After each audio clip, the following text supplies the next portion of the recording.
Hi friends, 65 biryani எப்படி செய்யுதுன்னு பார்க்கலாம் வாங்க. 1/2 கிலோ சிக்கன் எடுத்து நல்லா வாஷ் பண்ணி வச்சுக்கிட்டாங்க. Chicken masala, garam masala, chilli powder, 65 masala, தயிர், கார்ன்ஃப்ளவர் மாவு, இஞ்சி பூண்டு பேஸ்ட்டு, முட்டை ஒன்றுங்க, உப்பு தேவையான அளவு போட்டு பிசைஞ்சு ஒரு 1/2 மணி நேரம் ஊற வச்சிடலாங்க.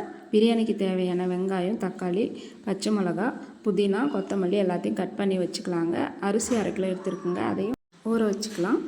பாத்திரத்தில் தேவையான அளவு எண்ணெய் விட்டுக்கலாங்க. எண்ணெய் காஞ்சதும் கறிப்பட்டை, வெங்காயம், தக்காளி, பச்சை மிளகாய், இஞ்சி பூண்டு பேஸ்ட்டு, புதினா, கொத்தமல்லி, தயிர், சிக்கன் மசாலா, பிரியாணி மசாலா, கரம் மசாலா போட்டு நல்லா வதக்கலாங்க. ஒரு கிளாஸ் அரிசிக்கு 2 கிளாஸ் தண்ணி வைக்கணுங்க.